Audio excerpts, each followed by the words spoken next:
Okay, this is kind of what we did to keep out the hawk.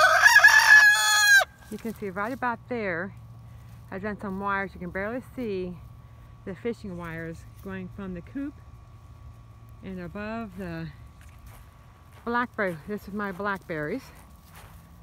So, there's a fishing wire like right there. And then just for, I ran out of fishing wire, I just put some hay bales right about here to the top of the garden. But I ran this wire at the top all the way down to the other T-post. And then what we did,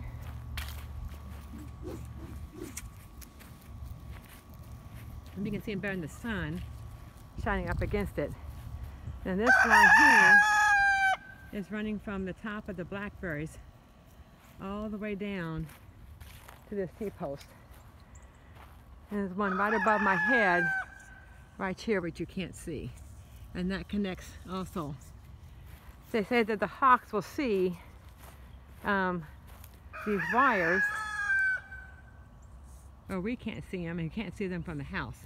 And then from this T-post here, we put the deer netting. You can barely see the deer netting. It's so fine. And so the deer netting's down this way. And I did tie some fishing wire midway down and some fishing lines at the very top. I know in Florida they use the fishing lines to keep the birds out of their restaurants and their patios. So I ran a line from this way all along the bottom, and my fishing line at the bottom, and one at the middle, and then one at the top again. And I put some CD discs along back in here. Russ didn't want to see them from the house, and you really can't see them too much from the house, but I guess hawks can.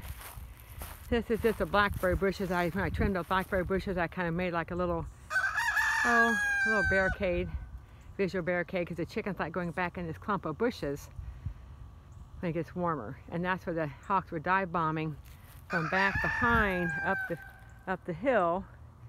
It was they would dive bomb very clearly through the field, and then whatever chickens were in this area right about here, we had 3 of them killed within a week. So I did some research and found out about the deer netting, and so it kind of, and they go in there, and they happen the last 2 weeks, and then it goes all the way around this way up the hill, and then they also like going in the garden, which has chicken wire around it, and because that's the back of the garden. They seem safe in there because the hawk will only fly in and out from what I've read, but they can get access easily in and out. So this is kind of what I've done. We did one $15 deer netting, and it made me 20 bucks at Tractor Supply, and bought 6 of the T-posts. I'm not using all of them. I put my old Christmas trees back along there just as a wind barrier and visual barrier.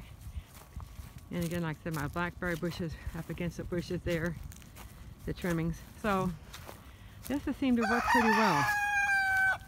Russ said he was actually out looking about a couple weeks ago, because last time we have seen the hawk, and he saw the hawk flying in from behind the house, came that direction instead of where it had all these bushes here, and he came flying from behind the house from that direction there, over the driveway and through the field, and hit the deer netting, bounced off, did like a somersault midair, kind of flopped around the air, and then flew back up the woods. So the deer netting did not break, and it seemed to do pretty well. And again, they kind of seem safe in the garden. I'm going to go ahead and on the T-posts, get like some bamboo sticks, attach them to strategic posts in the corner. You can see the roosters behind the deer netting with the chickens. But I'm going to just do a crisscross pattern over the garden and crisscross it back to where the chicken coop is over there, and over crisscrossing it around the blackberry trellis. But this so far has worked well. The hawk has not been back for several weeks.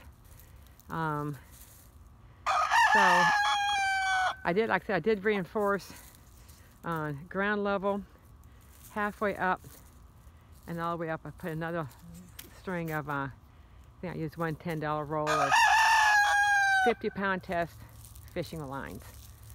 So it's discernible to them, but not visual to our eyes, which is nice.